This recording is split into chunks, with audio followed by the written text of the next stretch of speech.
Welcome to the Total Respect Show. Today I have Welsh Wrestler Danny Owens. How we doing, brother? Alright, son, how are you doing? Yeah, good. Stay tuned and hope you enjoyed the interview. Right, thanks for coming on today, Dan. Before we start, let's have a look at you in action. Danny Owens! Come on!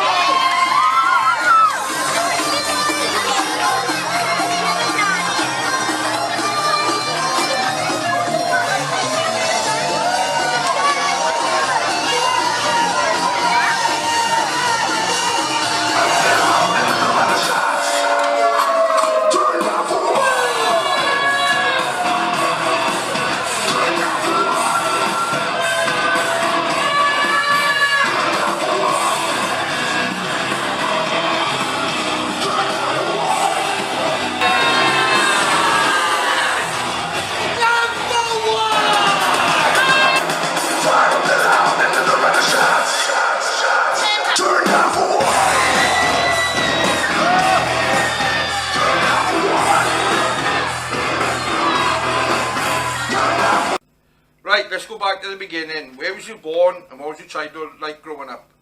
I was born in Cardiff. Lived a little bit in Merthyr then, just after. Yeah. Lived in, I can't even remember the name, by Dowler somewhere. Alright, so you're Merthyr Bayan for a bit? For a little bit. My town. Then I moved to Cardiff. Upbringing was class. Yeah. Was in Cardiff until I was about 8, and then my sister was born. Right.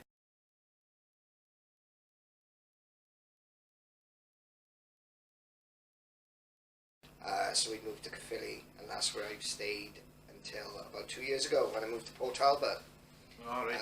For a bird, as everyone else, every moves away for birds, don't they? Yeah. So Is it cockatoo? What bird? Joking. the amount she speaks, she's more like a parrot. But, Parrot, yeah. So how did you find school then? Was you... School was alright up until about year 9. I got in with the wrong crowd then, and they sort of kicked my ass a bit because I just weren't studying. Yeah. Passed my GCSEs, luckily went to college, then had my first boy at 17. Yeah. So after where everyone else was going and staying on in college and doing their second and third year, I left to be a dad. Did you get on with everyone in school? Yeah, there was like one teacher that had a term off because he had a mental breakdown, blamed me mostly because I used to play shit with him. Yeah, so I got in a lot of trouble for that. He come back a term later and refused to teach me, so I had to move into a different class. Yeah. So, what do you do any sports in school? I done, because when I was in school I was still, I was training to wrestle, so they knew that I was doing this because everyone used to take the piss out of me because wrestling. Yeah. But I used to play rugby, but not for the school team. I used to play at like break times and stuff.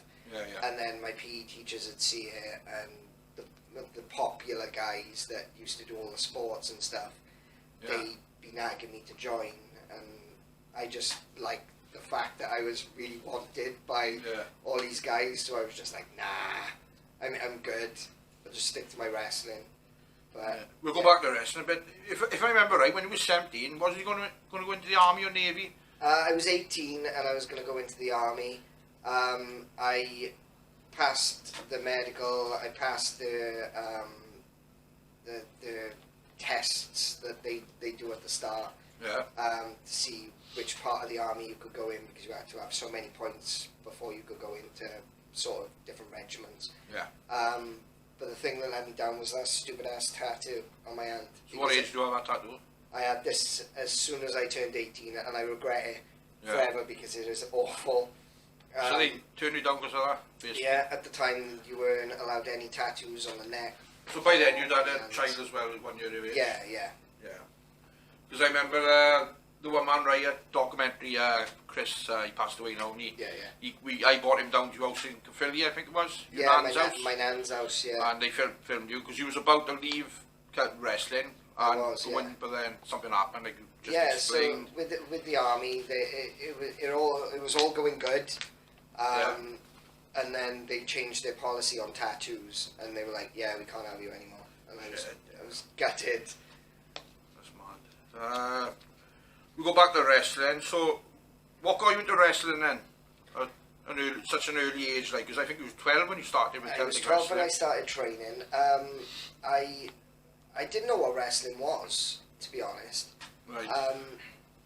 I moved to Caerphilly, like I said, and there was a kid about a year or two older than me that lived next door, and I started playing with him and whatever. Went into his house and seen all these wrestling videos. Didn't know what the hell it was. Yeah.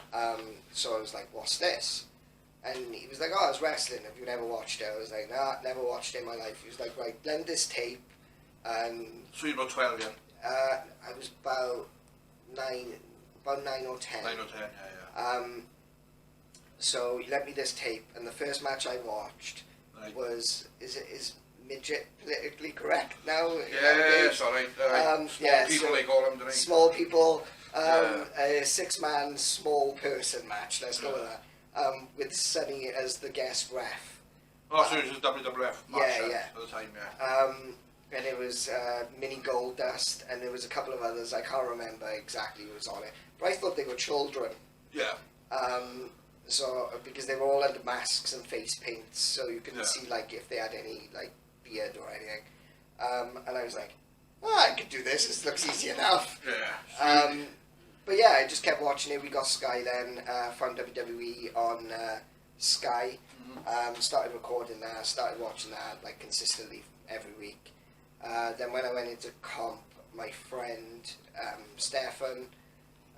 Nafetz, is it? Nafetz, yeah. I remember he found a school in Cardiff, but at the time, Cayman was only running once a month, the first Sunday of every month in Cathays. Yeah. So we went down there a couple of times for a couple of months, but we couldn't find the venue, and at all. And the third month, my dad took us down, and he was like, "We've been around here before." Wow. And at this point, Cayman had given us his phone number, and we're like, "Look, we're by Lidl's," and he was like, "Right, you're right outside." Yeah. He was like, "There's big blue fences," and we managed to see him, and then he come out. And I think I was one of the first times I met you, because I remember 3 little kids sitting out on a wall as we went in. I'd only just started myself as well. Yeah.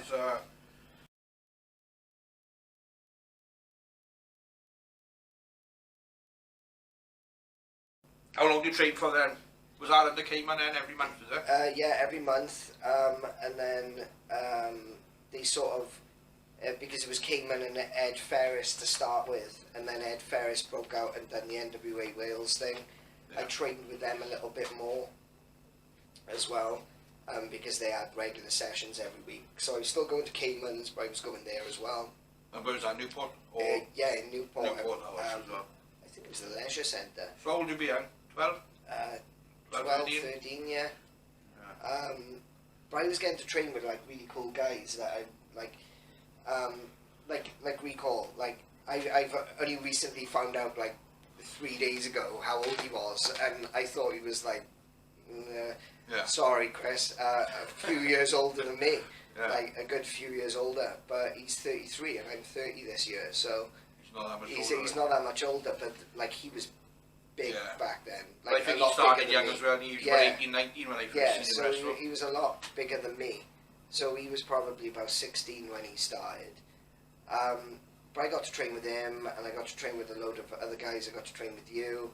And yeah, just as soon as my first lesson was over, I was dying because of all the bumps came and made me take. So you help out with the ring, put it away? Yeah, when I remember the day he came and bought his first ring, the old transatlantic wrestling ring, which was that ring. Box of bombs. Yeah, it's a nightmare. But I remember the first time, I think it was Andre Baker that brought it down. Yeah. And they had a weekend seminar thingy in Cathay, so we just slept in the community centre on crash mats. That was fun because that was the first time that I'd ever wrestled in a ring. It was a lot different to bumping on crash mats and like little foam mats. And as soon as I bumped in that ring, I was like, right, yeah, I need to keep at this. I loved it, even though I was dying after. What was your favourite wrestlers then on TV? Like, was you? Probably The Rock. Everyone loves The Rock. Austin. I used to love Booker T as well. Yeah. Used to love Booker T. Obviously now I'm older. I've watched a lot more old stuff because I didn't back then. My all-time favourite now is Flair. And when he come back as part owner of the WWE, I was like super excited because I'd sort of started watching little bits of him around that time. And I so you start to go look, once you wrestle, you go back and look at the older ones and see how they work. Just gutted that I thought he wasn't going to wrestle and he was just going to do this owner gimmick, and then he had his match with Taker at Mania. And I was like, yes, he's wrestling again, and he still had it, even though he was in his 40s. He's fantastic. I love it. Was you involved with the Big Bang? I was at the Big Bang. I helped with the ring at the Big Bang because I think Cayman was planning Celtic, but it was a long way down the line. So the training school was called Celtic Wrestling, but they just hadn't started shows yet. And I think I was training for about a year before the first Big Bang. Because I started training in 2002 in the November, the first session in November. And it was the following year then. And it was the following year in the October.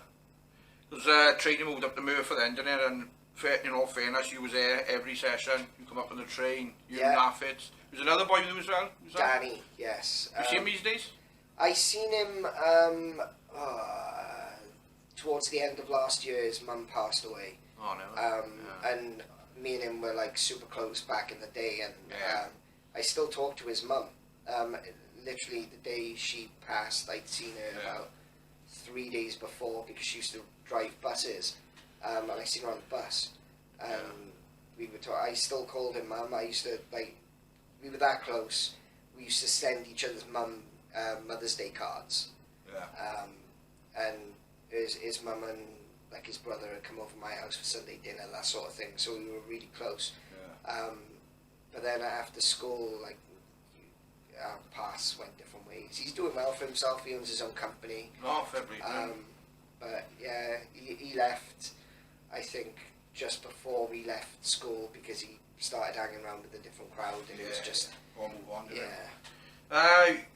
You continued not miss a training session, help out with shows for a couple of years. Did you ever think you wasn't going to get to wrestle because your size and so like Ed Bailey, who was another trainee, done the referee and announcing for the shows. He was a year older than me, but he was a lot bigger than me as well. For the love of God, I couldn't put on weight. I was always stuck around 6-7 stone, and I couldn't get higher than that. Well, he's only young when he was that age. I mean, it's hard to put the weight on, isn't it? It is. But then I seen other people my age, and they were a lot bigger, and they looked a lot better. So yeah, it was getting to me a little bit. But I knew if I kept grinding, one day I'd get like a break. You finally had your in-ring debut at Commandment. I don't know if this is right or not. At the Live and Let Die show, 2007. So basically, you've been training then for three or 4 years. You know what I mean? But it was under a mask, is it? Is that right? Was that your first in-ring? Topsy-turvy in a handicap match against Death Row. So the match was supposed to be a singles match with Ed Bailey and Death Row. But Carl Cayman had been talking to us about doing a tag team. Right. And Cayman was going to call him Turvy anyway, or Topsy, I can't remember which one. So it's you and Ed Bailey? Yeah. Right. So I text Cayman and I was like, oh, well, you've been talking about this tag team. I was like, can I jump in this match? And he was like, yeah, right, yeah, it's a handicap match. I was like, awesome. That match was super fun because I loved Death Row. The only thing I didn't like was we'd done a spot where he whipped my legs on the apron, so I took an apron bump. Yeah. And then he got like me in a power bomb position, but me. Yeah. So my body was like vertical with him. Right. And he spun me around and hit me into the post, which was fine. It didn't hurt at all. Yeah. It was just when he hit me into the post and then dropped me, and I was just like, yeah, that was great. And then Bailey took the pin and we lost. And so how old would you be? 16? Was you gone 16? I was 16. Yeah. So it was just before my 70. I think because the 3 years you had to train, you came and I basically had to wait till you were 16, like an adult. Yeah, he did. Yeah. Before. And then I got that. Nothing against you, or because you size and that. The only way you mean to look and make it look realistic. You put masks on it and look like you two Mexicans or. Yeah. But it seemed to work at the time, didn't it? Yeah, we got a good ovation. I don't know if you remember the next day in. I do. After that, carnival. Free for all, wasn't it? Murphy Central. And it was me and Nafberg, which was another trainee, Nafberg. Remember they put black shorts on him and he looked awful. He's about 7 stone. He looked awful. Can you remember that much at all? Yeah, I remember it was raining. That's the one you pissed down, isn't it? Yeah. Yeah. I remember it was raining, but luckily during our match it was just drizzling, so it was just starting. Yeah. I bought these tights, and they were black with like white and red, and they were awful, but I thought they looked cool at the time. Yeah. All the colour running from them towards the end of the night because I just got wet. But the match, I remember because Bailey took a spear off you, which is like your finisher. Yeah. And he kicked out. Is it online? I think it might be. It might be. I think it might be. I'll have to look at it later. Yeah. And the referee, all I remember is, oh my God, he kicked out Abbasi's finish. Yeah. Because we were supposed to be faces for that match, and you and Nafberg were going to work heel. Yeah. But then as soon as we got in the ring, Cayman come up to the ring and he was like, right, you're face now. And I'm like, oh fuck, how do we do this now? Rib. And was it a rib? Cayman rib? Yeah, probably. Yeah. That does ring a bell. I think it was seconds, wasn't it? Yeah. Right, turns it around. And I'm like, oh, for God's sake. And we knew you were going over, but and I don't think I kicked out of your pin. If I did, I apologise. Yeah.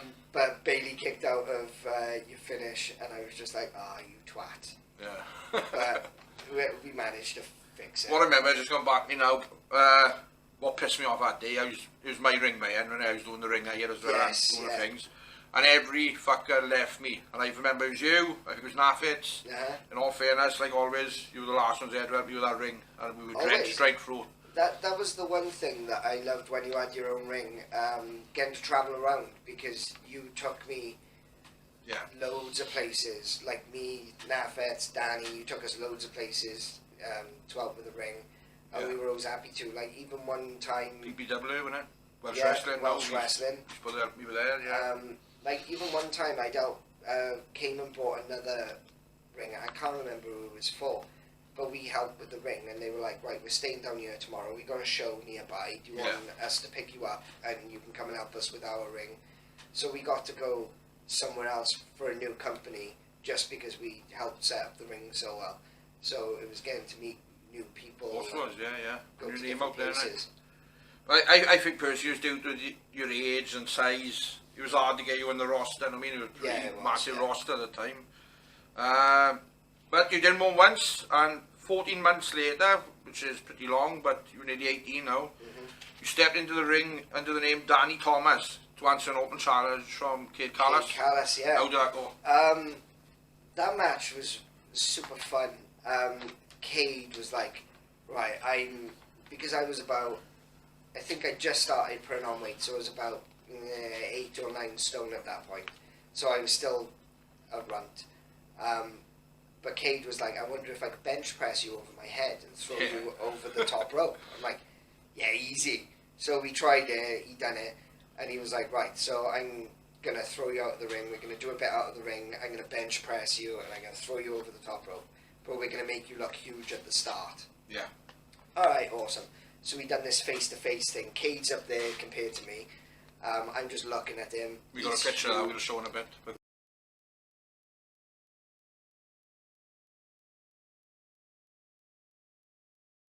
He's huge. I'm not. And he's like, right, slap me in the face as hard as you can. I was like, okay. So I slap him, and I'm shitting myself. Yeah. And he was like, don't be a pussy. Hit me as hard as you can. So I fucking walloped him, and he was like, that'll do.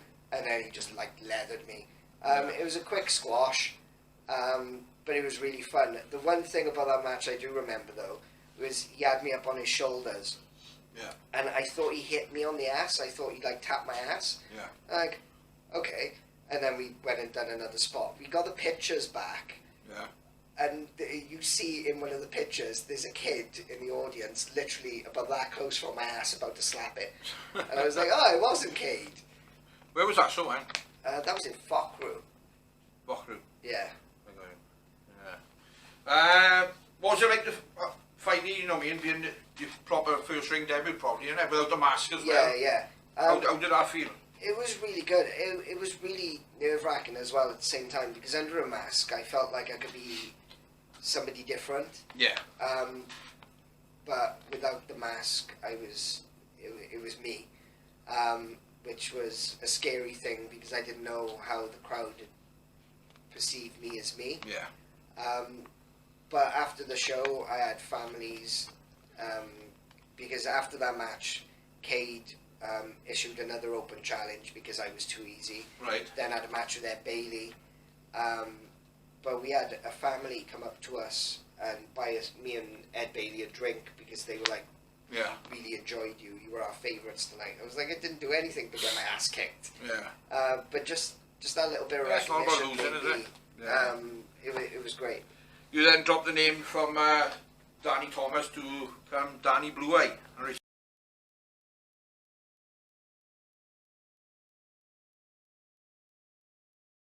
Turned to the ring at Christmas Cracker 2008.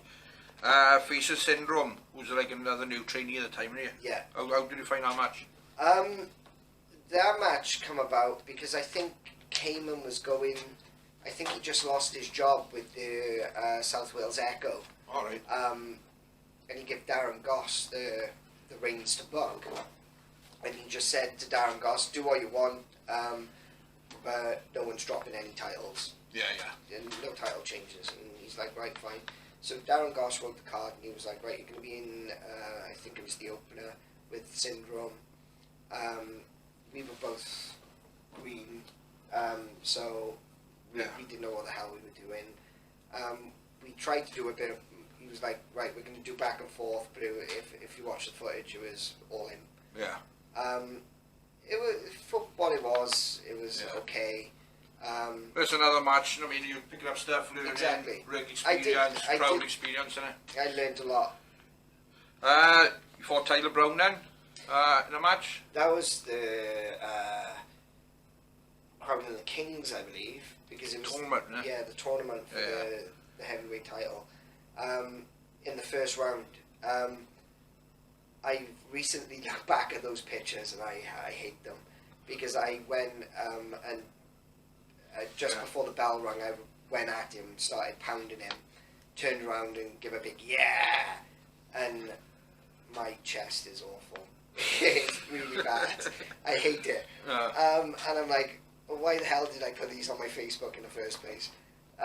So they're all on private now, so only I can see them. There's part of you up and coming in there.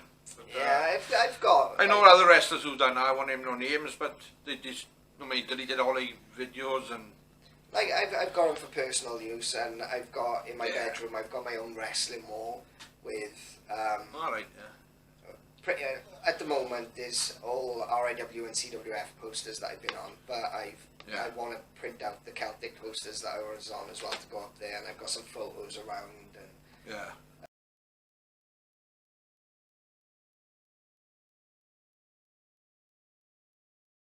big because I'm a mark for myself. I've got a fucking canvas All right. on the wall that I bought as a piss take for my missus. Yeah. But I use it instead.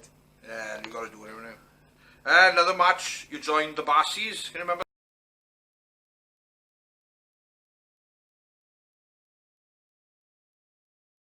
that match? The one against Bolt and... no, it was against Manson. Captain Jack Thunderbolt. Yeah. Jack Swallows and Madman Manson. Yeah.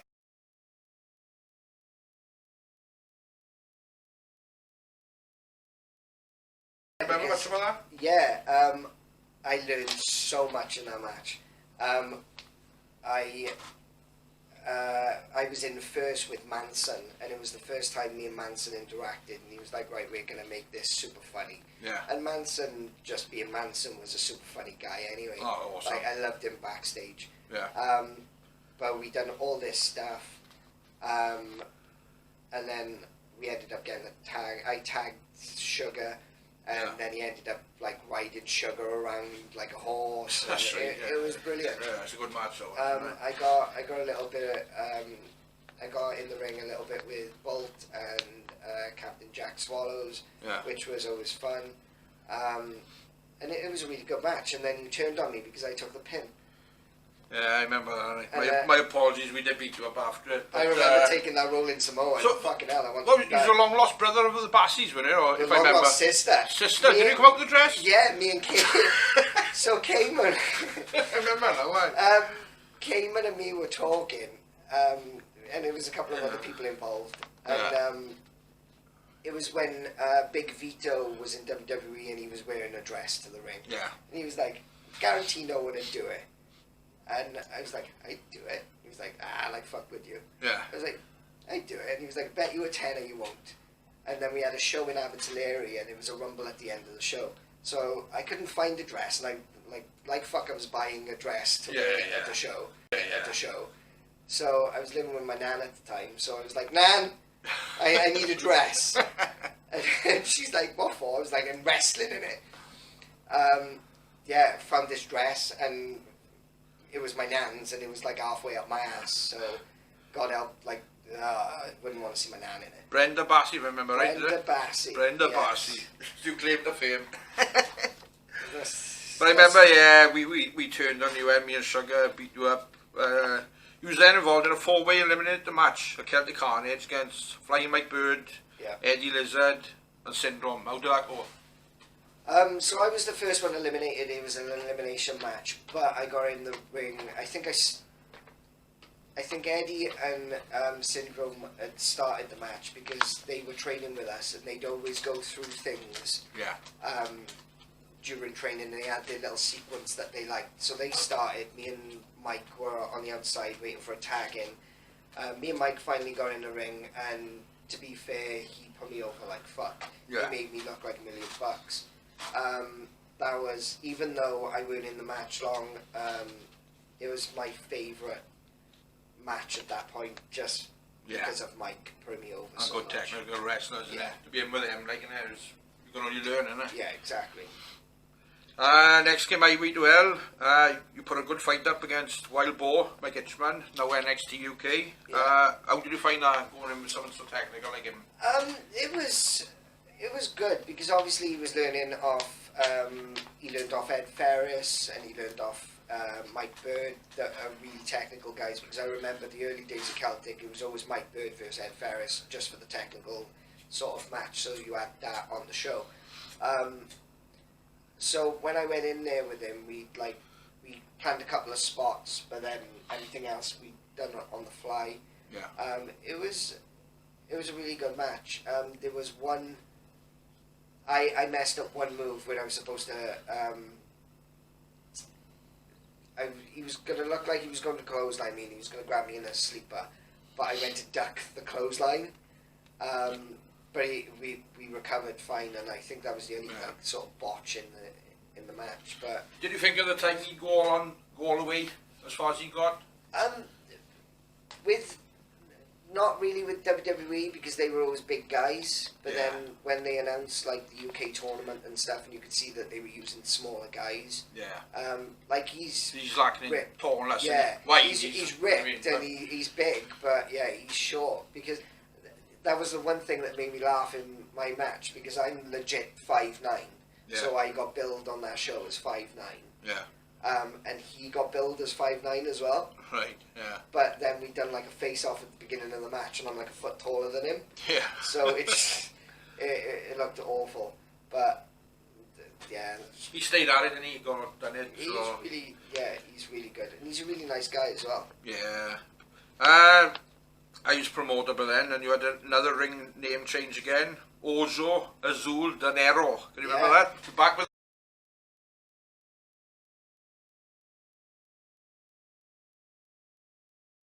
the mask. Yeah, because I had that gear for my birthday off my old man,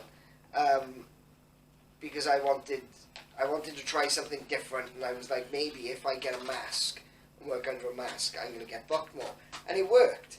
So I weren't complaining. I couldn't think of a name because the Danny Blue Eye name was from Ashley Cox, the old referee, on that show that Darren Goss booked. Because they were like, what name are you coming under? Because you can't come under as Danny Thomas, is awful. And I was like, I don't know. And Ash was like, you work in face? I was like, yeah. And he was like, right, you're Danny Blue Eye. Yeah. And I was like, right, okay. So I think I was talking to you, and we figued out the translation of Danny Blue Eye in Spanish, and we were just like, right, we're running with that. But I enjoyed it. But you end up 3 matches then with Captain Jack Swallows. I think you lost the first one. Did you pinch his parrot as well? Yeah, so the first match we had in to lead up to the second one. Yeah, we had in Aberfan. He had this blow up parrot, and after the match he won. He's celebrating. I run off with his parrot. Yeah. The crowd ate it up. They loved it, it was just a blow up parrot. And then we done a show in the Gurnos where I worked heel. Yeah. And had a full can of Coke lobbed at me, which really hurt. But that's a Gurnos suit. But it was great. I loved working the Gurnos, especially as a heel. Yeah. And then we had the match there. He won. He got the parrot back. Luckily, because in that match, there was the ring post, but it was hollow. Right. So we put the parrot in there, but I put it in too far, and it slipped down the post. So there was going to be no way of getting that back. But luckily, it didn't go down all the way. It was a good 3-match feud, wasn't it? Good at the time. And I got to do the epic first match of the Big Bang, where there's always an interference, and I think that's right. Yeah. Recall, Aaron Blanchard, and a couple of others. They come and interfered, beat us both up, and that was that. But to be part of that sort of like history, where not many of the people got to have the first match with that little. The Big Bang.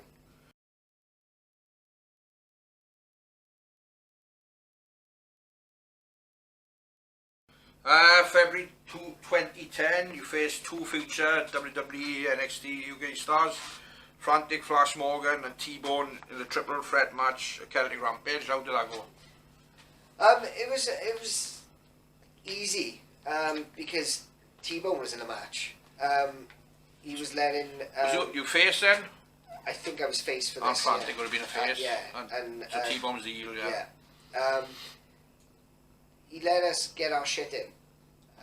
He was like, right, what do you do? Frantic was doing the high flying stuff. I was trying to get into the high flying stuff, but I was really inagile.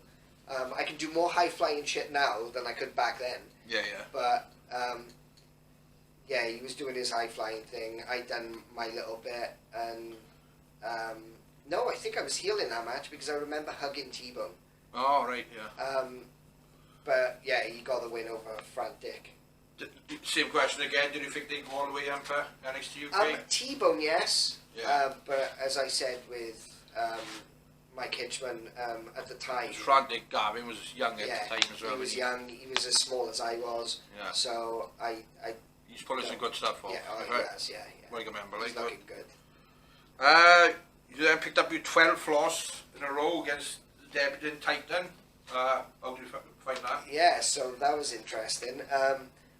Because at the start of the match, we had a massive promo, and I think it was Aaron Blanchard, Recall, Titan, and Sugar. Yeah, I think it was for maybe. And Blanchard was like praying over Titan and being like he's a monster, and then Chris Recall gave his little speech, and then I got demolished by Titan. And Adams, he's a great guy. Yeah.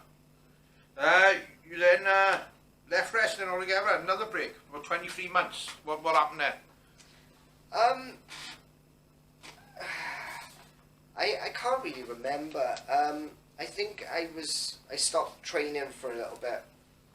I don't think my head was in it at the time because I just split up with my oldest boy's mother, and it hit me hard. Being so young, having a child, it hit me really hard. But yeah, I was like, right, I felt that wrestling was my outlet, but I wouldn't let it be my outlet at the time. So yeah, after that I was like, right, I need to come back.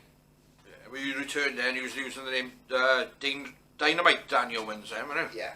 And on your return, you came up against Death Row. How did you feel going up against that monster? I always love working Death Row. He's so easy to work. Even though he looks like he's leathering you with his punches, you don't feel him. You feel him just enough to take a bump and where to sell, and I think that's great. He's such a fantastic guy, and as soon as I found out I was working him, I was super happy. Then come to IWL 2 show, Jesse Gilbert and T-Bone made an open challenge. I think Scouts at the time was having a few problems and he left. And you was up against the tag team for the tag team belts with myself. How did that match go? And well, go ahead, you like to say? So, yeah, because I think it was a week between the match with Death Row and the tag team title match. So I come out, because they were part of the Goss dynasty, and Goss was managing them, and he cut a massive promo on me. He was like, you've never won a match, you've never done this, you've never done that, there's no chance you're going to win. You haven't even got a partner. I was like, I've got a partner, your music hit, you come out. Darren's facial expressions were like amazing. Awesome. I had my little bit with T-Bone, with Jesse Gilbert, until I made the hot tag. Then you went and fucked up your leg. I'm sorry. Yeah, it was... In all fairness, you pretty quick, you got the roll up end, didn't you? Yeah, I remember it, because I didn't know that anything had happened to you. Yeah. You rolled past and must have told me that you were fucked, because I remember you telling me something, but I didn't catch it, and I'm like, what? And then T-Bone just grabbed me. But if I remember, there's only about 30 seconds left, wasn't it? Yeah, it wasn't long. I think it was me to tag you in, and then we'd win up. Yeah. But like you said, T-Bone reacted quick, did he? Yeah, he did. We'll say the rest. Ultimate professional. Yeah. So T-Bone grabbed you, what happened then? He grabbed me, got him with a small package. New tag team champions. Tag team champions, and obviously he still didn't know you were messed up. So I'm there in the ring celebrating second rope, like, yes! And you're like, get the fuck down and help me! I watched it on video this week, and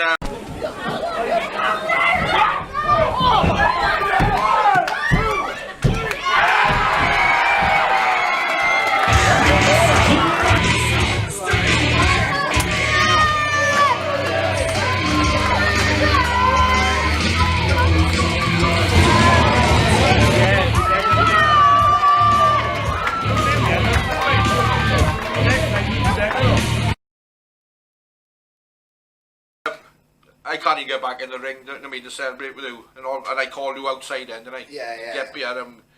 But I felt like I was taking so how did it feel to actually pick up your first win, but only picking up a tag team belt? Like? It was fantastic. Like, I didn't ever think that... Like, I'd gone on a massive losing streak, and I think the new gimmick regenerated me in some way. But I didn't think I'd ever win a title. I thought I was gonna, until I started putting on mass, I thought I was just gonna be, like, don't get me wrong, I loved, like, every match, and I thought, well, jobbing's an art form in my opinion. Yeah. If you can make someone look good, then you're doing your job correctly. Did you ever feel like, no, are I ever going to get the win beer? Are I just in this to be jobbed out? Like myself, I was the same in Celtic. I think I lost 15 matches in a row. No, because as I said, it didn't matter if I was winning, losing. I just enjoyed being in the ring. Yeah. And at that point, I got really close with Darren Goss, and he's got a great mind for the business, and he explained to me that it doesn't matter if you're winning or losing. If you're getting the reaction, making the guys look good, then you're doing your job right. I thought about it to myself then, because I was just like, and then it sort of clicked that, if I'm making these guys and making them look better, I'm doing my job. But then when I won, I genuinely, when my missus was there at the time, and two of my friends from college, and they've never watched wrestling before, so they come and they watch me get my ass kicked. Yeah. And then win the tag team titles. And my mate after, he was like, "Can I have a picture with the belt?" Yeah. But it must have felt nice, taking that belt home in a new bag. And it was fantastic. My get up the next morning thinking, like, no, I'm the new fucking champion. It was funny because we had a framed picture on the wall. Yeah. Above our sofa, and the tag belts weren't like poppers buttons; they were like proper belt buckles. Yeah. So the nail hanging on the wall, I hung it up on the wall, so it was there. And then we'd have like people come in to like because we lived in a council house, we had the council guys coming in and doing work to the house, and they were like, "Oh, what's that?" Yeah. And I'm like, "Well, I'm the tag team champion." And of Wales. And they were like, "That's fucking great." Yeah. And they were asking questions, and they were like, "Oh, can we watch something?" And I'd always put that match on. In all fairness, I think it was a couple of weeks later, my leg was in plaster. I asked you to come up to Merthyr. There was a charity show in the club.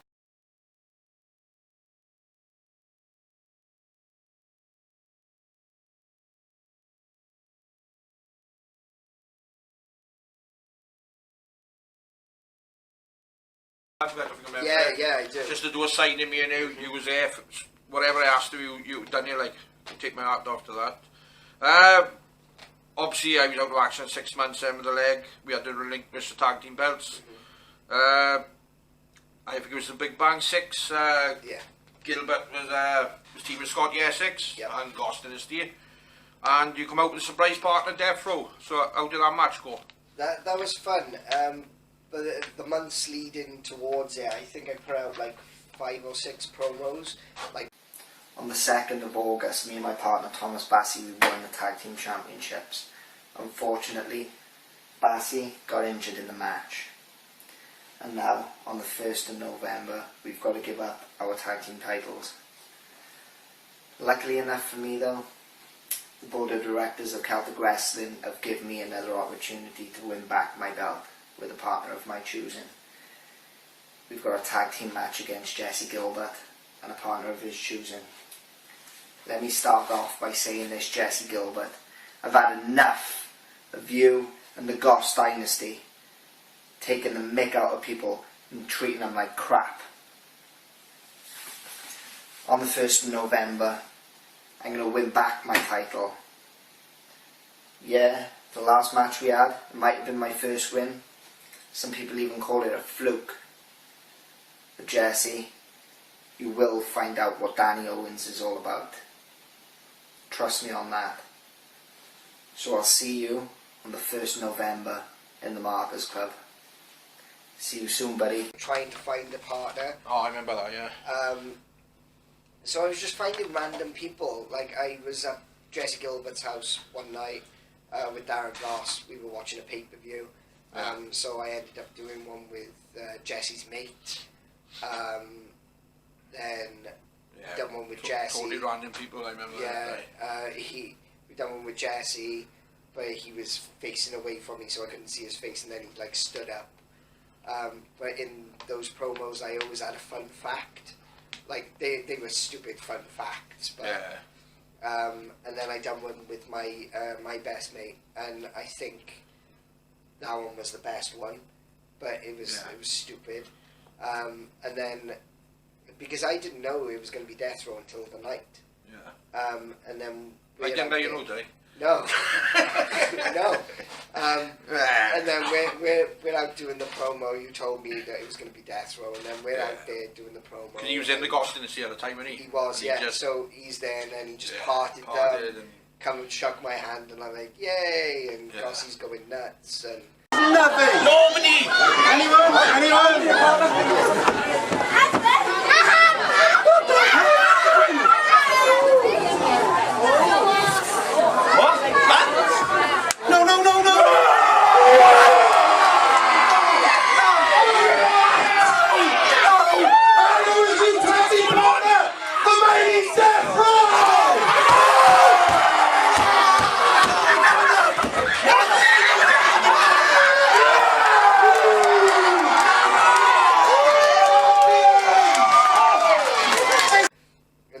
was really good. The only thing I would have said about that match that bugged me a little bit was we all done our entrances, we all got in the ring, and then a kid started. Yeah. But instead of just going, shut up, Scotty Essex went out of the ring. I remember that. And he was there for about 10 minutes with his kid. So like the video is really long, and that's just because he was like dragging this kid. And Jesse had to go and get him and pull him back to get back in the ring and be like, right, look, come on, we've not got that long left. But you won the match and you become the second time champion. Yeah, won the match. With the pin, I think it was you, wasn't it? I pinned Jesse, I think. Yeah, Death Rose picked you up and slammed on. Yeah. We'll have a look at that now.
Right, so you're the second time champion.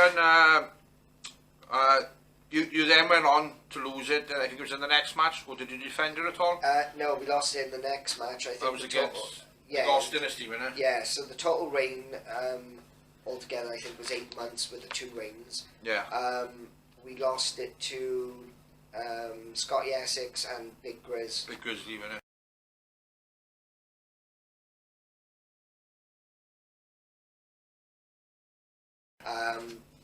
Because Death Row was pounding the shit out of them. They got a spanner, hit Death Row over the head with their pin me. They'd done this. But if I remember right in that match, it was the returning myself in it from the leg injury. Yes. And I come to make a save, you know, and then took your fucking head off the coastline. But that's right. That was your last moment in Celtic wrestling. But I don't think we can leave it like that, can we? So we'll see. But that was the end of Celtic wrestling. So what was your favourite? Who's your favourite opponent in Celtic and your most favourite fight, memorable match like? My favourite match in Celtic would probably be when I won the tag straps with you. My favourite opponent, Jesse Gilbert. We had a match for Chris Bryce's promotion. He only run one show. Right. And we went 25 minutes and we done absolutely nothing. The crowd went nuts. What promotion was that for then? What was it called? TNWA, I think. Oh, yeah. And we went backstage and we had a standing ovation off all the boys, which was really strange to me because I've only ever seen it once and it happened for me. All fairness. I was like, that was really good. So that, and we filmed the match. My ex filmed the match on Jesse's phone. Yeah. And he was like, right, we need to get her on YouTube.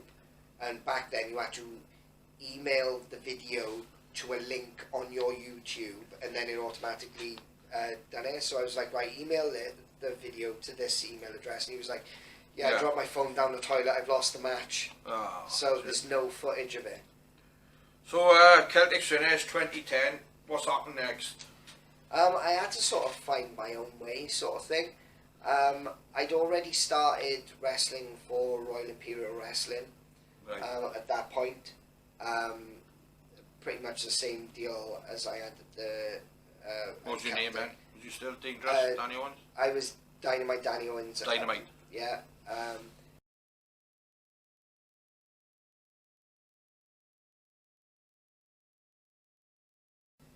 So where was Dangerous Danny Owens born?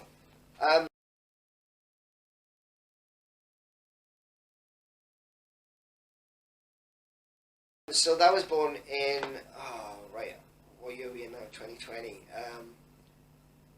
So it probably would have been about 2017, because I was getting used as a guy to bring their trainees up, to make them look good, and there was a guy called Kurt.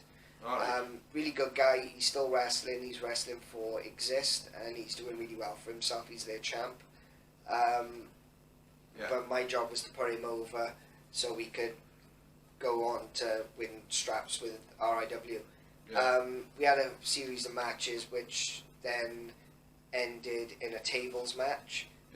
I put him through the table, but the referee was knocked out, so the referee didn't see it. Then his friend come, they attacked me, they both put me through a table, he won the match.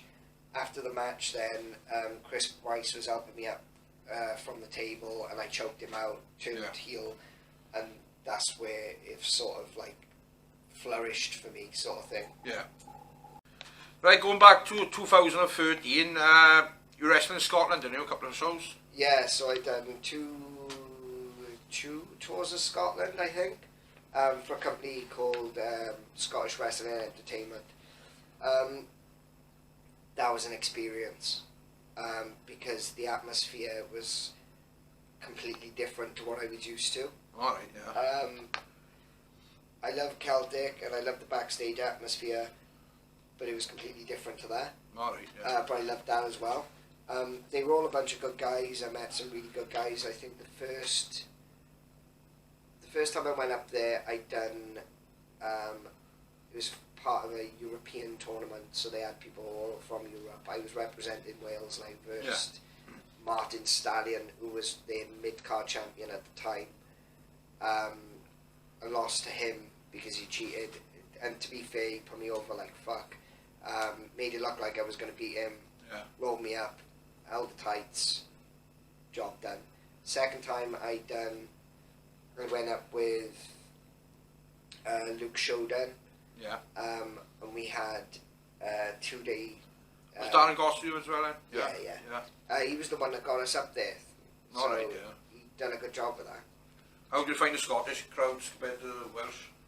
Same?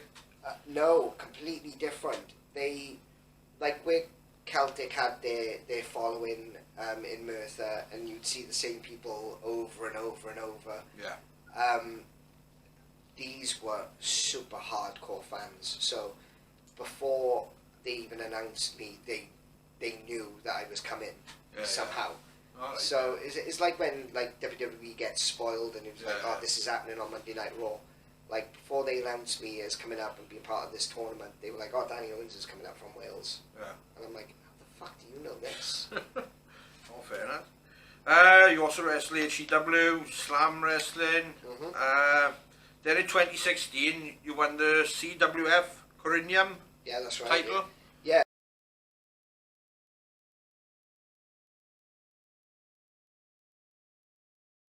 What happened then? So I think it was their second, because CWF is starting to go monthly.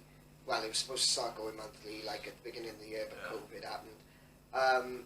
But they do one massive charity show every year, and they raise shitloads of money. So they asked me to come up for their first, and at the time, Kingman was at his training school in the dojo. So I took a couple of the guys from the dojo up with me. Right. And we had I had a tag match. Oh God, right! I had a tag match against the Midland Mafia, who were two of Carl's trainees, Cayman's trainees. Right away. With a guy called Bulldog the Biker, who's still working there. And then had a match, a triple threat with one of the Midland Mafia, another one of Cayman's trainees, and myself. Then the second show, then I had the match for the Carinium title against Dominic Bryce. And the match, I still haven't watched it back, but I was really proud of that match. I thought it went really well.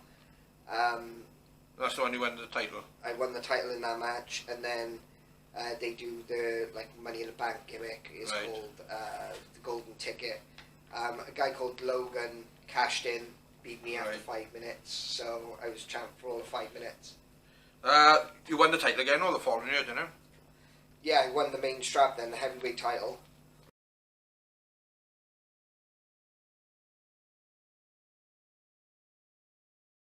Right. So that wasn't the heavyweight title? No. Right. I won the heavyweight title then. That's the main one, yeah. 2017, is it? 2017. I won that. Who did you fight for that? Beat? So I won the Golden Ticket in that match. And then Logan, who had beat me the year before for the Carinium, beat Thundercat for the title, so he was holding the both belts. Yeah. But then him and a couple of other guys beat down Thundercat. I come and made the save. Yeah. Cashed in my Golden Ticket, won the main strap. Then I lost it a year later. Right. It was supposed to be to Cayman. Right, 2018 then, yeah. Mm-hmm. Supposed to be to Cayman, but he didn't. Something happened and he couldn't make it. But the Don, who was part of the Midland Mafia, was supposed to be managing him because Cayman was going to work heel. All right, yeah. He was going to manage him, so he took over Cayman's place. Right. Tore his quad. Right. Literally 2 minutes into the match. Never. So I've watched the match back recently, and it's not the best. Yeah. But it wasn't his fault. Yeah. And then, so he tore his quad 2 minutes into the match, and then he picked me up for a body slam, and then tore his other one. So, tore... Didn't have much luck, did he? No, so it was not the greatest. So last year... Yeah, we'll get around that in a bit. Yeah. So you also won the first VCW heavyweight title, didn't you? But they went under, didn't they? Or something? Yeah, so that was... They're back up and running now, but the training school, KPWA, is run down in the valley somewhere. Yeah. They asked RIW if they could help run shows for them. So use their insurances and put it under the RIW name, but bill it as VCW. All right, yeah. So they were happy with that. They made the card. I won the strap for them, and then the promoter of the training school, who was going to continue shows, were like, no, we're not having a championship. Then posted online that there's not going to be a championship, so I'm not recognised as champion, and then it went under. They've started back up now, but... Yeah. He was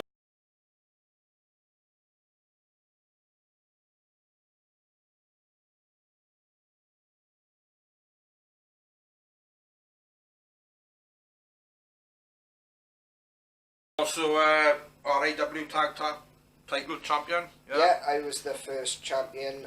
Who's your partner then? Who'd you beat? So it was a random match. So I was part of a faction called The Solution, which was my heel faction, which was basically just brought in to get trainees on shows in front of crowds before they were ready to be in a ring and actually wrestle.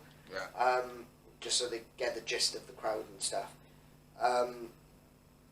But the one boy was ready to go into matches, so it was like 6 people with 3 different teams. Yeah. But the last two, like it was an elimination match. So if your team got eliminated, or one person from your team got eliminated, the other person was still in and was still eligible to win the tag team championships. Yeah. So it was me and him, and there was Johnny Harris,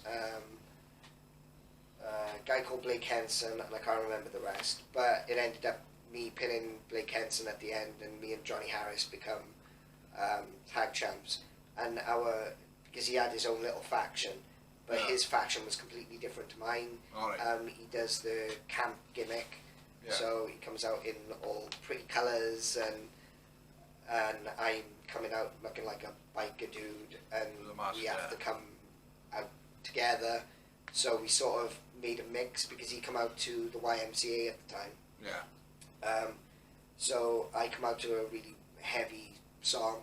Yeah. And then it just cuts, like does like the little scrape sound and cuts into like the YMCA, and it's just like, oh, for God's sake. But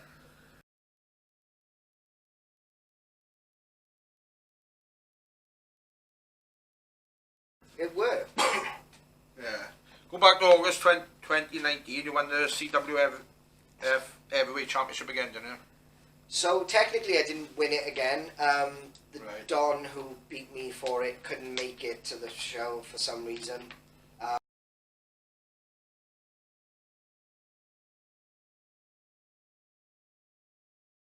So the general manager of the show come out, Jessie Sapphire, I think her name is, Right. come out, cut a promo, and was like, he said that he's never wrestling here ever again because you all suck and whatever.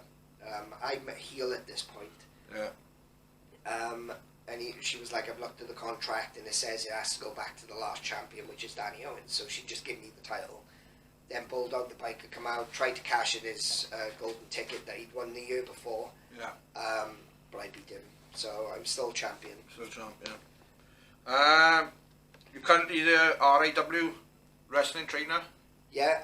at the academy. Yeah, I help out with the training there. What nights are that times? When I run, So we do, there are children's classes for, I think, over 14s until they're 16. I'm not really involved in that. I'm more the mixed classes as well, girls as well, yeah. Girls and boys. We do Wednesdays, we do 5 till 9, do Saturdays 2 till 5, and then Sundays 12 till 5. And where's that then? It's in Port Albert, Addison Road. You can find all the information. I'm not sure the actual address. We've got our own little unit in a big thing of units. Yeah. We've got a ring.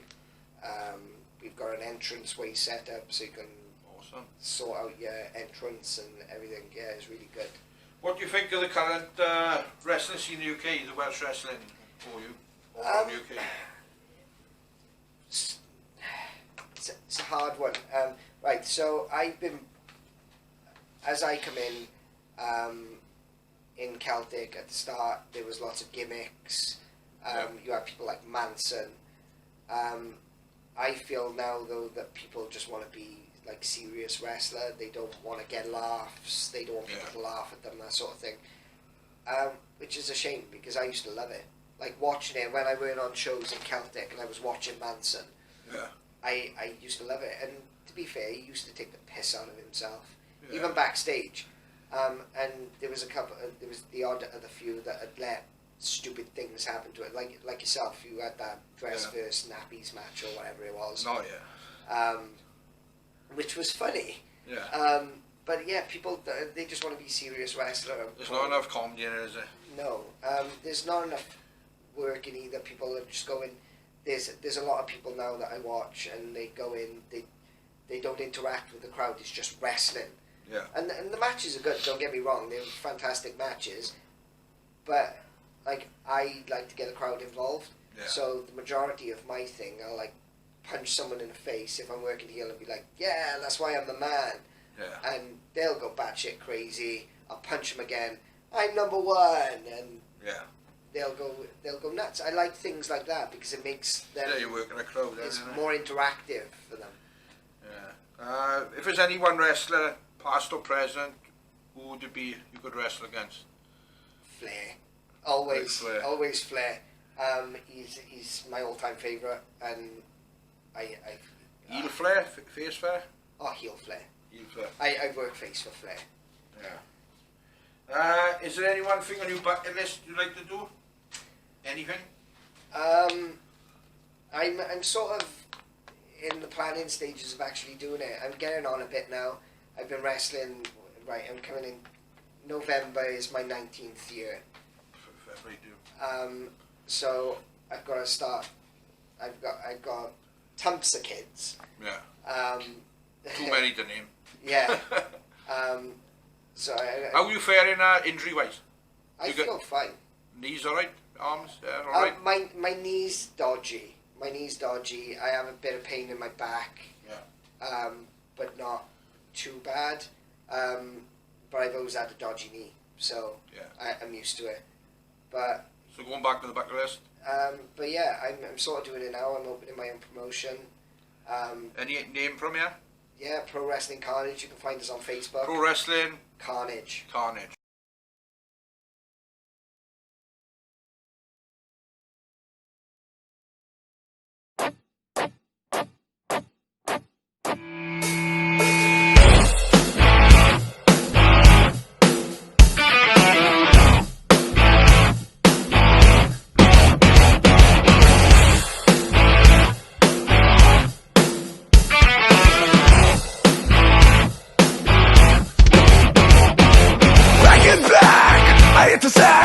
Been too long, I'm glad to be back. Yes, I'm let loose from the news that's kept me hanging around. I've been looking at the sky cause it's getting me high. So we're on Facebook, we're on Twitter, we're on Instagram. PWC. Yeah. Huh? K. We're spelling it with a K. K with a Carnage, so it's PWK. Keep a lookout for them. Coming soon to a town near you. Yeah, so we're looking to run in Bridgend. We're hoping to run our first show in March. We're just getting everything sorted. What does Royal Imperial Wrestling think of this?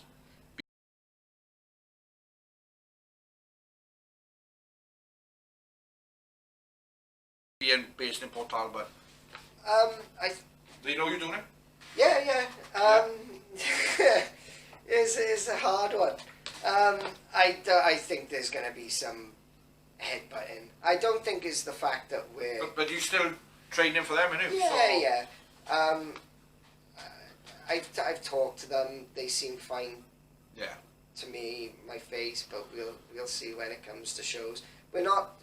No one from Bridgend is going to travel to Port Talbot to watch RIW, and the same way that no one from Port Talbot that watches RIW is going to come and watch Carnage. Yeah. So, I think is the sweet spot, in distance where... So when are you looking at opening your first show? Because you've got all this COVID shit out of the way. Yeah, so we're hoping March. Next year? Yeah, March next year. March next year. I should be there, support you. Right, before we wrap it up, quick fire round. I'll name some wrestlers, you give me a few words. Yeah. Kid Carlos. Fantastic, helped me out loads, love the guy. Mad Dog Max. He's also another one. He's worked a couple of RIW shows and he always talked to me. Ash Steele. Really nice guy. I can't remember much of talking to him because I was so young. I think the older guys sort of stayed away from me because I was so young. But yeah, he was a nice guy when I did actually have a couple of words to say with him. Johnny's Body. Great guy. He booked me a few times.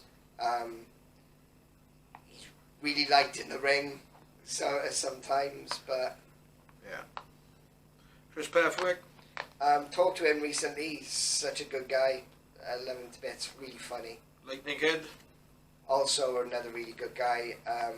He always, like when I see him, always stops and talks. We reminisce about old times. Chris Recall. Another one that I've been speaking to a lot recently. Always a good guy. He helped me out a lot back in the early days. He was the one that taught me how to run the ropes. Darren Goss. Still one of my best friends. Still really close. Scouts. Another guy that I talk to a lot. He's a fantastic guy. I love him to bits. Linda Nam. I don't talk to him as much as I should. I do miss talking to him because he's got a good brain for things and he used to give me a lot of ideas. Sweet Sugar. Another guy in the ring that was really light but looked like he was laying it in, just like Death Row. I haven't seen him for ages and I miss him. I miss all the boys in Celtic. Thunderbolt Tommy Dean. Don't miss him as much. No, I used to look up to Bolt. We've had some issues in the last year or so. I don't hold grudges, so it's just what it is. Titan.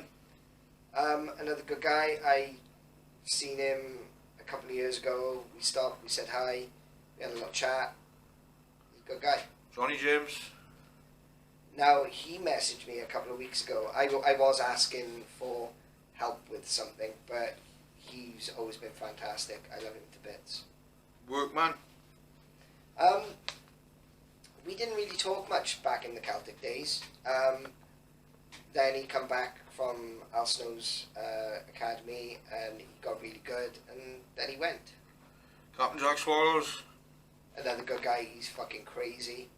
Got him on Facebook and some of the shit he posts is nuts.